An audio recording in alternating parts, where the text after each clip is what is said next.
In the name of Allah. In this lecture, we will talk about resonance in the electrical power system and networks. We will also learn together a very important point, which is that if you need to purchase a medium voltage capacitor bank, whether 11 kilovolts or 22 kilovolts. Of course, you must have the technical specifications for all the components of the medium voltage capacitor bank shown in the image in front of us in order to send them to the specialized companies or factories. However, we are often surprised to find that the technical specifications for all the internal components of the medium voltage capacitor bank, especially the capacitors, are available and accessible, except for the technical specifications of the reactors, which remain unknown. Even if you try to take the technical specifications for the reactors from another medium voltage capacitor bank, they will certainly be completely incorrect. That is why we will learn together why the issue specifically lies in determining the correct technical specifications of the reactors inside the medium voltage capacitor bank. I have mentioned before that synchronous generators produce an alternating electrical voltage in the form of a sine waveform with a constant frequency, whether 50 Hz or 60 Hz. And of course, in the ideal case, or in the case of linear loads, the shape of the current waveform will be almost identical to the shape of the voltage waveform, with only a difference in magnitude. This means that, in the ideal case, both the voltage and current waveforms are pure sine waveforms.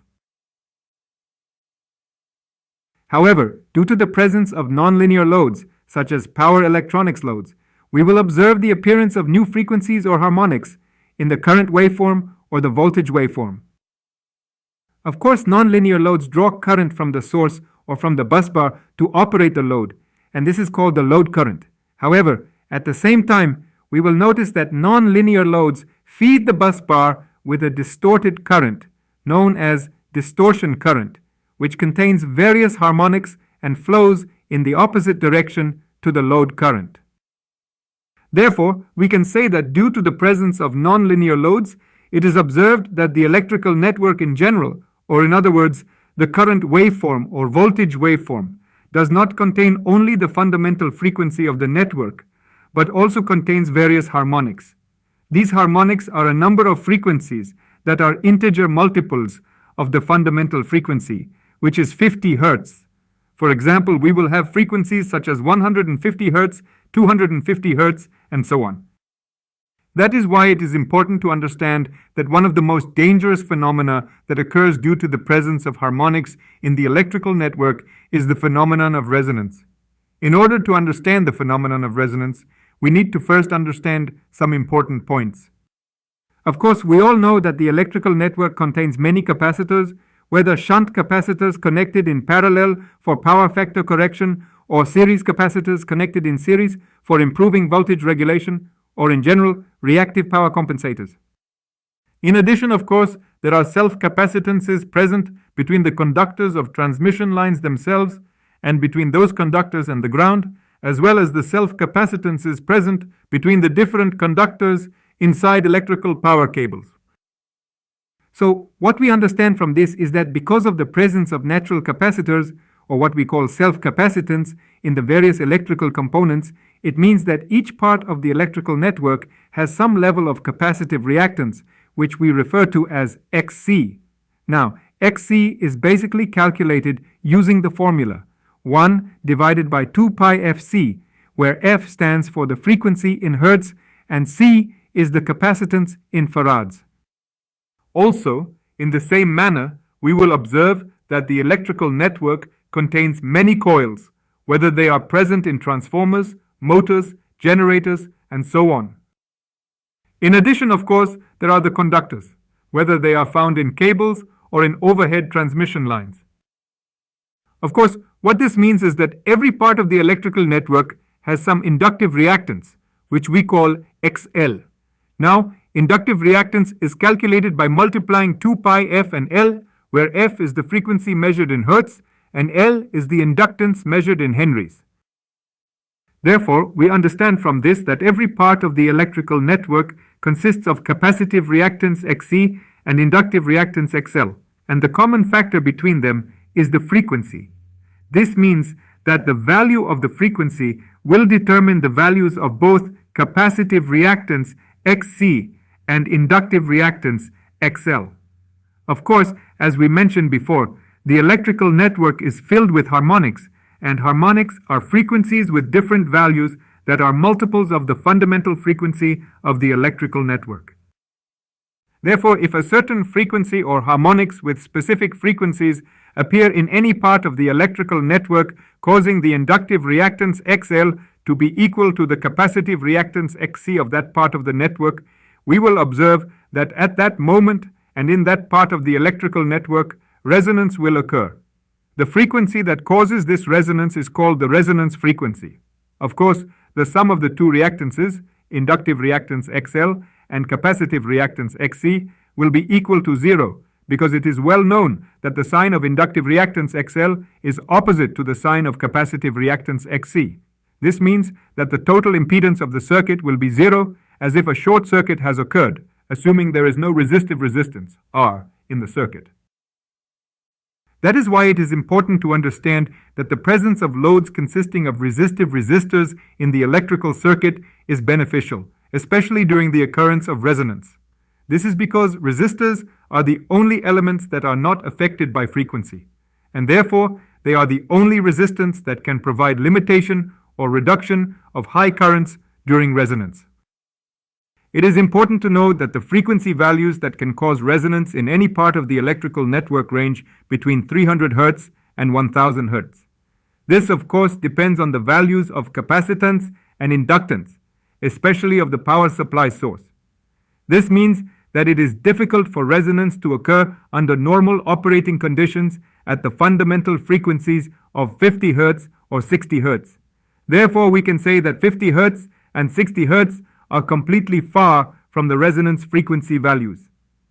The second point is that the phenomenon of resonance in electrical networks occurs either in the form of a significant increase in the electrical currents flowing through the network or as a significant increase in the voltages of the different busbars in the electrical network.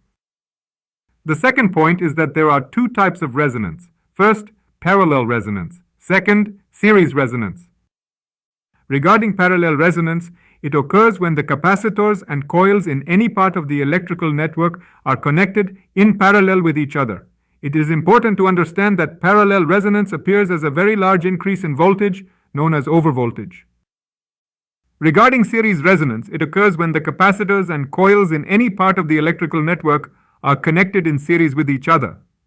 It is important to understand that series resonance appears as a large increase in current, similar to the occurrence of a short circuit in the electrical circuit.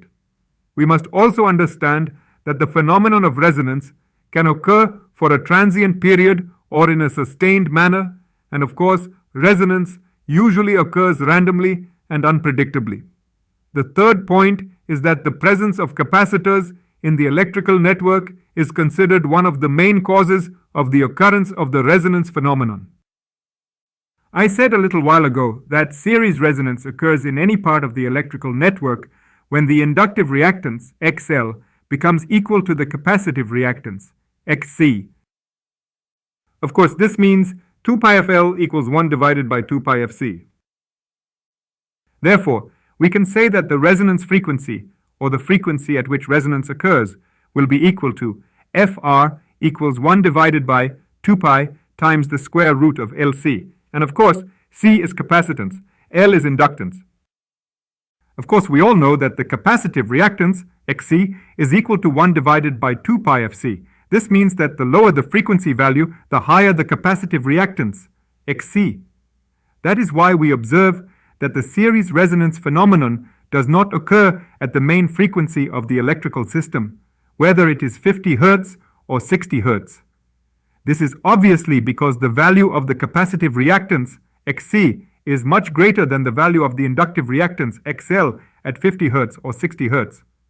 As the frequency increases, we observe an increase in the value of the inductive reactance, XL, while the value of the capacitive reactance, XC, decreases. Eventually, we reach a certain frequency at which the capacitive reactance, XC, becomes equal to the inductive reactance, XL, and at that point, series resonance occurs. Since the inductive reactance XL is equal to the capacitive reactance XC, and both are opposite in nature, This means that the total impedance of the electrical circuit, or of that part of the electrical network, will consist of only the resistance R. As a result, the electric current flowing through that part of the electrical network will significantly increase due to the complete reduction in the value of the total network impedance. For example, we have a simple part of the electrical network in front of us, and this part may experience series resonance. Of course, the main power supply does not contain any harmonics, but we notice that the nonlinear loads generate distorted currents or currents that contain harmonics. Therefore, in this case, series resonance may occur between the capacitor and the transformer at a resonant frequency with a value of Fr. This will happen if the nonlinear load generates a distorted current that contains this frequency.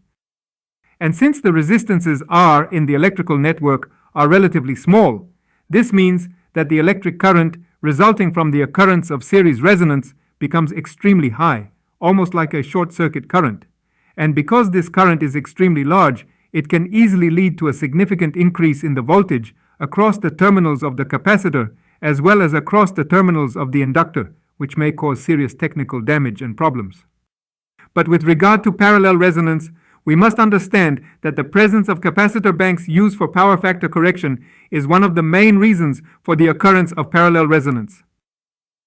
In the same way, in any part of the electrical network where a group of inductors is connected in parallel with a group of capacitors, and at certain harmonics or a specific frequency, the inductive reactance XL becomes equal to the capacitive reactance XC, then this clearly means that parallel resonance has occurred. Also, the value of the frequency at which this resonance occurs is the resonant frequency, Fr, and it is equal to Fr equals 1 divided by 2 pi times the square root of Lc. As I mentioned earlier, parallel resonance appears in the form of a significant voltage rise on the busbar that supplies these inductors and capacitors. We must understand that the total impedance of the equivalent circuit is very high in the case of parallel resonance. The second thing, as I mentioned a little while ago, is that parallel resonance causes a rise in voltage, especially on the capacitors used for power factor correction. Of course, this means the complete failure of the capacitor. The second thing is that as the capacitance of the capacitor increases, the value of the current passing through it during resonance will also increase. This means that the capacitor current is directly proportional to the fundamental frequency and the capacitance of the capacitor itself. That is why it is very important to conduct the necessary studies when installing capacitors for power factor correction in order to avoid the occurrence of the resonance phenomenon. I said at the beginning of the lecture that if we want to purchase a medium voltage capacitor bank, we must have the technical specifications for each component or for all the components inside the medium voltage capacitor bank. Of course, this is necessary in order to send these specifications to the specialized companies or factories. But we will be surprised to find that the technical specifications for each component inside the medium voltage capacitor bank are available except for the technical specifications of the reactors. The biggest mistake is to take the technical specifications of a different reactor without any study, because you must know that if you have several medium voltage capacitor banks inside a substation, you will find that the technical specifications for most of the components of the medium voltage capacitor banks are usually the same, except that the reactors may often differ. Of course, you must know that the reactors inside the medium voltage capacitor bank are connected in series with the capacitor units. That is why we call them series reactors. We must also understand that these series reactors have two functions. The first function is to provide damping for the inrush current at the moment of connecting the capacitor. This inrush current is the instantaneous charging current of the capacitors. The inrush current can reach up to about 20 times the rated current of the capacitor or the capacitor bank. That is why these series reactors are installed in series with each phase to limit or reduce the inrush current. Therefore, series reactors are also called current limiting reactors or inrush current coils. However, the second and more important function of installing reactors in series with the capacitors inside the capacitor unit is that the reactors and capacitors work together as a harmonic filter, specifically as a detuning filter for the frequencies present in the harmonics. This is done to eliminate parallel resonance between the transformer windings and the capacitors in the presence of currents containing harmonics.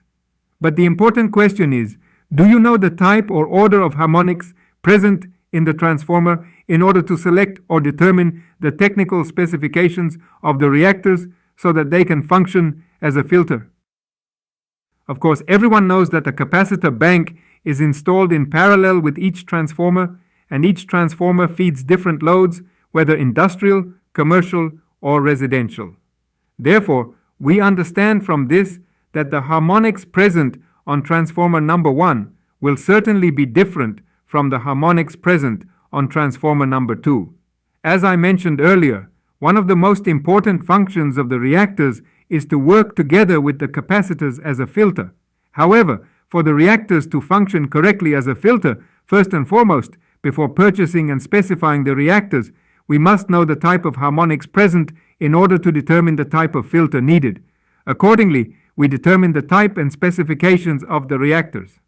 Thus, it is expected and certain that each transformer will contain different harmonics, and therefore we will need reactors with different technical specifications for each capacitor bank. That is why, before purchasing a medium voltage capacitor bank, we must first install a power quality analyzer on each transformer where the medium voltage capacitor bank will be installed in order to determine the type and orders of the harmonics present, whether they are current harmonics or voltage harmonics. According to some actual cases, the harmonics present on one of the transformers, let us say transformer number 1, as is clear and in front of us, showed high values of harmonics of the 5th, 7th, 11th orders, and so on. But regarding transformer number 2, of course, the values and orders of the harmonics are clearly shown in front of us. Of course, as is clearly shown in front of us, the values and orders of the harmonics present on transformer number 1 are completely different from the harmonics present on transformer number 2, whether for the current harmonics or for the voltage harmonics. Of course, this means that the technical specifications of the reactors for transformer number 1 will definitely be different from the technical specifications of the reactors in the medium voltage capacitor bank for transformer number 2. This is due to the difference in the harmonics, as the reactors will act as a filter for these harmonics. That is why I emphasize that before you think about purchasing a medium voltage capacitor bank, and before you determine the technical specifications for all the components of the medium voltage capacitor bank, you must first know and verify the orders and values of the harmonics present on each transformer that requires installing the medium voltage capacitor bank in parallel with it. Because not studying and knowing the harmonics of each transformer and purchasing a medium voltage capacitor bank, especially without specifying correct technical specifications according to the harmonics, means repeated failure and breakdown of those capacitors continuously. This is due to the presence of high currents and voltages caused by the harmonics and the absence of reactors or a suitable filter for them. Thank you for your attention. See you in the next lecture.